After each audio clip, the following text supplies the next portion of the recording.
La colección nunca fue sobre dinero. Nunca lo fue. Desde que tengo memoria, esos rectángulos de cartón laminado representaron algo mucho más profundo que su valor de mercado. Fueron un refugio, un lenguaje secreto, un puente entre la incertidumbre y la estabilidad. Cuando era niño, mientras mi padre permanecía en camas de hospital y mi madre alternaba entre turnos de trabajo y pasillos clínicos, yo me refugiaba en la caja de metal donde guardaba mis primeras ediciones, mis holográficas, mis ilustraciones raras. Cada carta era un mundo compacto, un universo de colores y mecánicas que me permitía respirar cuando el aire de casa se volvía irrespirable. Con los años, el hábito maduró en disciplina. No atesoraba por acumulación, sino por preservación. Mantuve un archivador específico, ordenado por generación, por rareza, por estado de conservación. Lo protegía con fundas en ácido, con separadores rígidos, con una caja de zapatos resistente que colocaba en el estante superior del closet del cuarto de huéspedes, lejos del tráfico diario, lejos de las manos curiosas. Valorado en aproximadamente $2,850, el conjunto no era una fortuna, pero era mi fondo de emergencia silencioso, mi red de seguridad emocional, mi testamento de infancia. Nunca imaginé que ese santuario privado sería violado por quien, por definición, debía respetar los límites de mi hogar. Mi suegra llegó bajo el pretexto de una reparación por moho. Tenía 58 años, una personalidad expansiva y una tendencia natural a convertir las visitas breves en estancias prolongadas. Lo que debería haber sido una semana se transformó en 14 días, luego en 19, con excusas que se renovaban como marea. El aire aún olía a humedad, los contratistas necesitaban más tiempo. La seguridad estructural no estaba garantizada. El vecindario le recordaba su adolescencia. Su esteticista estaba más cerca de mi casa. Su centro comercial favorito estaba a 5 minutos en coche. Yo no puse objeciones iniciales. La cortesía familiar exige hospitalidad, y mi esposa valoraba profundamente la presencia de su madre. Sin embargo, la dinámica cambió cuando la casa dejó de sentirse como un espacio compartido y comenzó a comportarse como un territorio ocupado. Aparecieron productos de cuidado personal en el baño principal, se reorganizaron estantes sin consultar, se dejaron puertas abiertas, se modificaron temperaturas, se establecieron rutinas que no pedían permiso. Yo respeté el espacio, mantuve mi distancia, asumí que era temporal. Estaba equivocado, el punto de inflexión llegó un martes por la tarde. Cuando regresé del trabajo, noté un cambio inmediato en su presencia. La frente, antes marcada por líneas de expresión naturales, lucía completamente lisa, tensa, casi artificial. Las cejas se habían elevado hacia la línea del cabello, creando una expresión de sorpresa perpetua, de asombro congelado. Sus rasgos parecían estirados, no por el tiempo, sino por la intervención cosmética. No dije nada inicialmente. La vanidad es un derecho personal, y nadie está obligado a rendir cuentas por sus decisiones estéticas. Pero cuando la noche avanzó y la cena se sirvió, comenzó a hablar de su nueva rutina de cuidado, de cómo había decidido invertir en sí misma, de cómo las mujeres de su generación son invisibilizadas por la sociedad si no mantienen una apariencia juvenil, de cómo recuperar el control sobre su imagen era recuperar poder.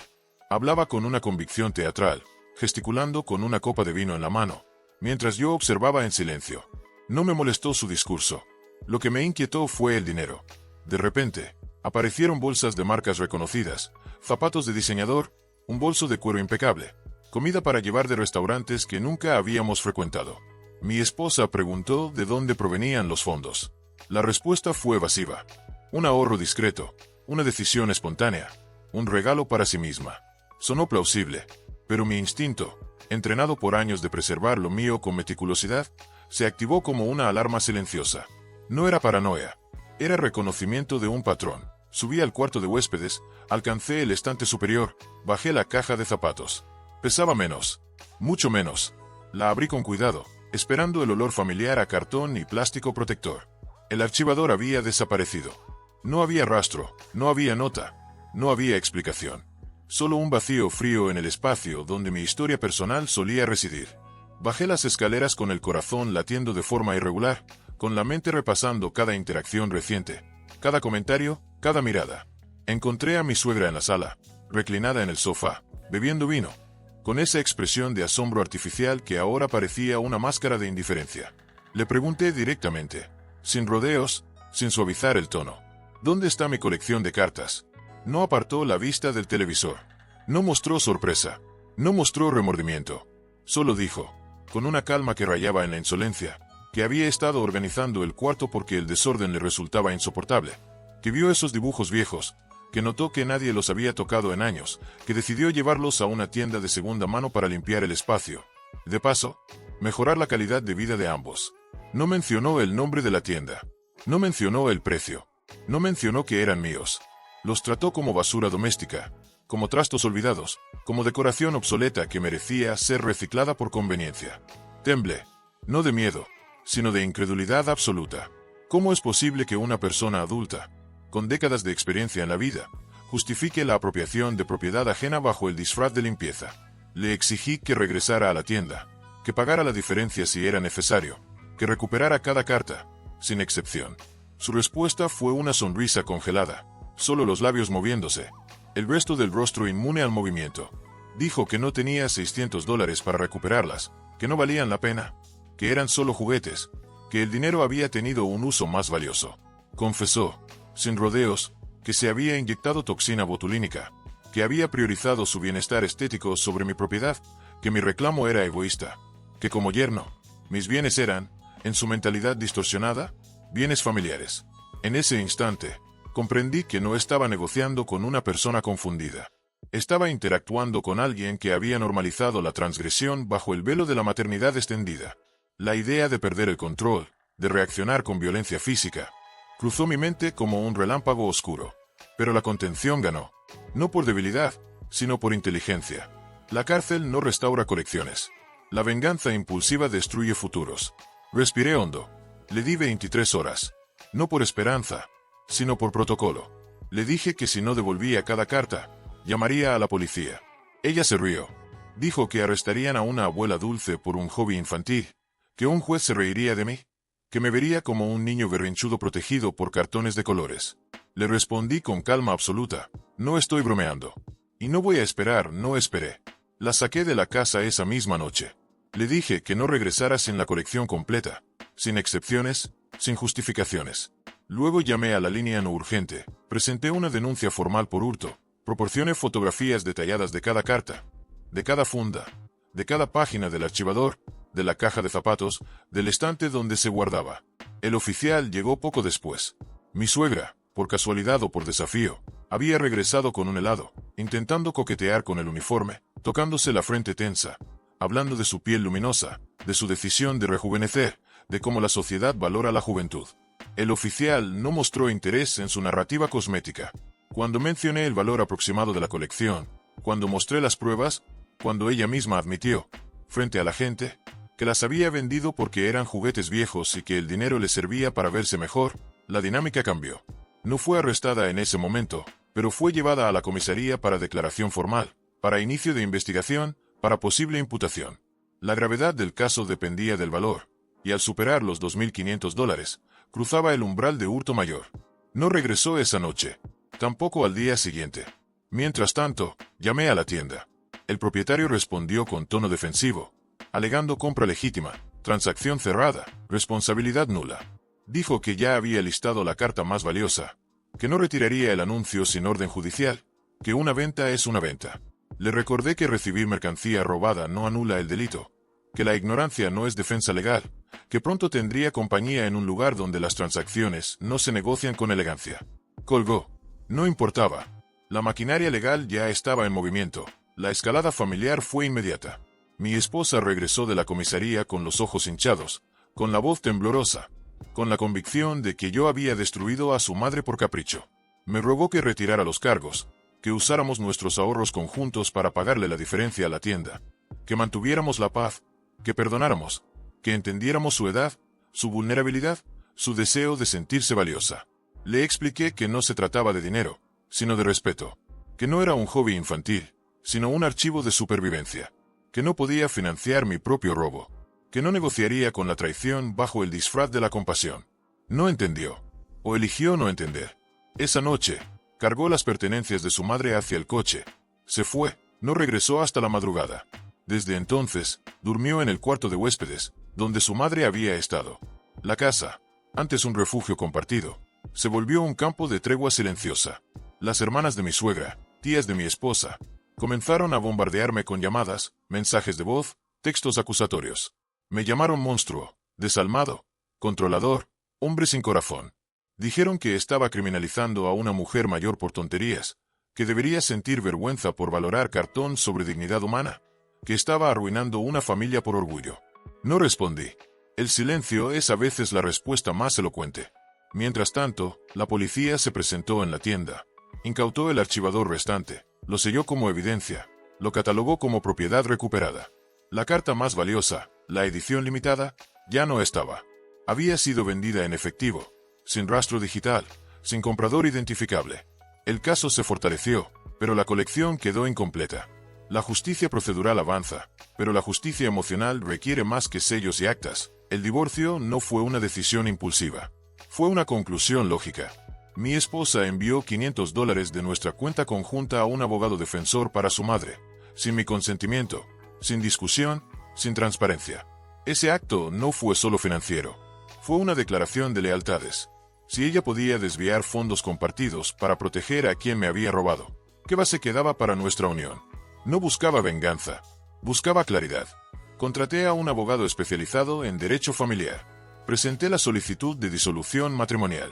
La respuesta fue caótica. Acusaciones de infidelidad sin fundamento, exigencias de compensación por daño moral, negativas a devolver el dinero, intentos de manipulación emocional. No cedí. Mantuve la calma. Seguí el procedimiento. Tomé la mitad de los fondos restantes en la cuenta conjunta, tal como la ley permite antes de la mediación formal, evitando así acciones que pudieran interpretarse como sustracción indebida. Mi esposa se mudó temporalmente a la casa de su madre, a pesar de que el tratamiento por moho ya había concluido, a pesar de que la residencia era habitable, a pesar de que la lógica sugería distancia. No me importó. La casa era copropiedad hasta sentencia. Permanecí. Esperé. Documenté. Las hermanas de mi suegra iniciaron una campaña en redes sociales, una recaudación de fondos para gastos legales, una narrativa distorsionada donde yo era el agresor, mi suegra la víctima, mi esposa la prisionera de mi crueldad. Compartieron mis perfiles, incitaron comentarios hostiles, difundieron medias verdades. No respondí públicamente. Derivé el caso a un abogado de difamación. La estrategia no era ganar un juicio de opinión pública, era establecer responsabilidad legal. Cuando la demanda por difamación fue notificada, las publicaciones desaparecieron. No por arrepentimiento, por cálculo. El silencio, en ese contexto, es reconocimiento tácito de riesgo.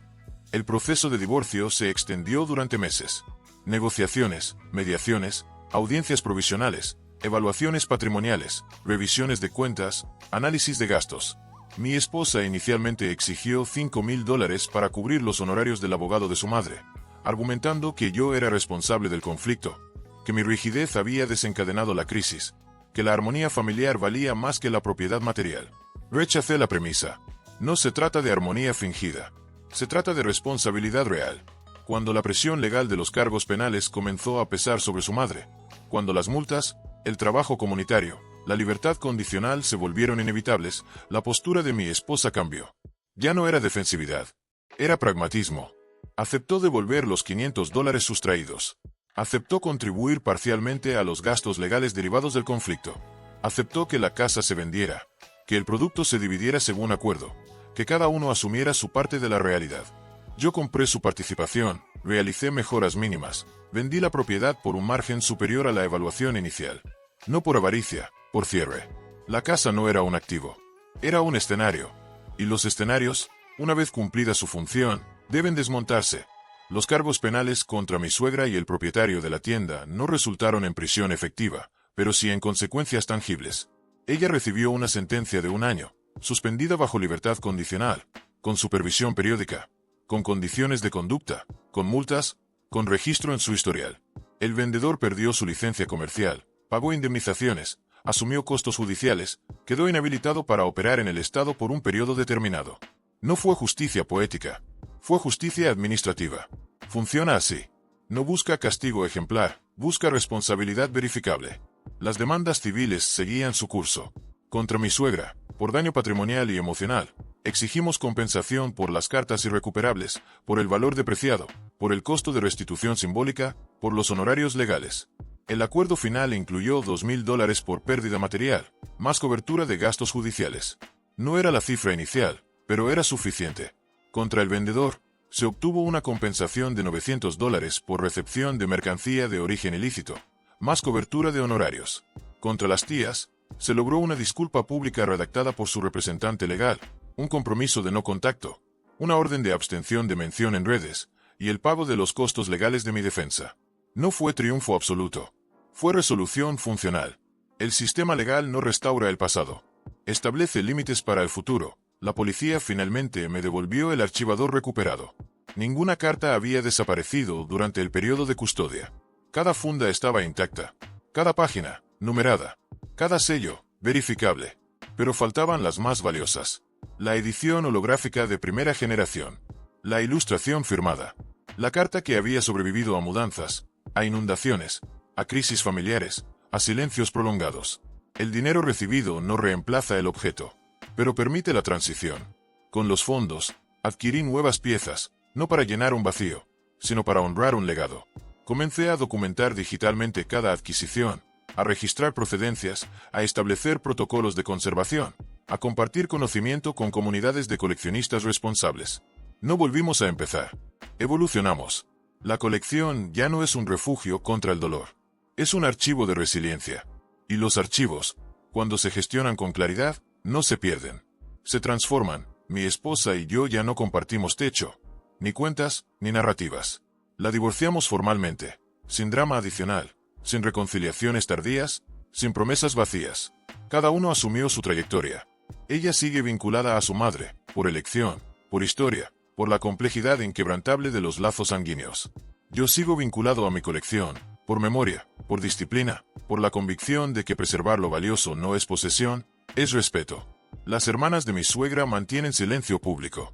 No por derrota, por prudencia. El negocio familiar, una vez expuesto a la luz legal, rara vez sobrevive intacto. Pero sobrevive adaptado. Y la adaptación es, a veces, la forma más honesta de continuidad. No escribo esto para buscar validación externa. Lo escribo para cerrar un ciclo. Para documentar que los límites no son negociables bajo presión emocional. Que la propiedad personal no se diluye por conveniencia familiar. Que el valor sentimental no es inferior al monetario, sino complementario. Que la justicia, aunque lenta, funciona cuando se persigue con precisión, no con furia. Que el divorcio no es fracaso, es reestructuración necesaria. Que las demandas no son venganza, son mecanismos de corrección. Que el silencio, a veces, es la respuesta más poderosa ante el ruido innecesario. Que preservar lo propio no es egoísmo, es responsabilidad. Que respetar los ajenos no es cortesía, es civilización. Hoy, el archivador descansa en un mueble seguro, en una habitación climatizada, bajo control de humedad, con acceso restringido, con registro de mantenimiento, con copias digitales de respaldo, con fotografías de alta resolución, con documentación legal de propiedad, con protocolos de transferencia futura. No es un tesoro cerrado al mundo, es un archivo abierto a la historia. Y la historia, cuando se cuenta con honestidad, no necesita adornos. Solo necesita espacio. Solo necesita tiempo. Solo necesita que quien la lee entienda que los límites no se construyen para excluir, sino para proteger. Que la colección no era sobre cartas, era sobre constancia, sobre lealtad hacia uno mismo, sobre la decisión de no permitir que el descuido ajeno borre el esfuerzo propio, sobre la certeza de que, incluso cuando el mundo intenta convertir lo valioso en desecho, hay quienes se niegan a aceptar esa narrativa. Hay quienes guardan, hay quienes documentan, hay quienes recuperan, hay quienes siguen adelante, no con rabia, con claridad. Y esa claridad, más que cualquier carta holográfica, es lo que realmente perdura.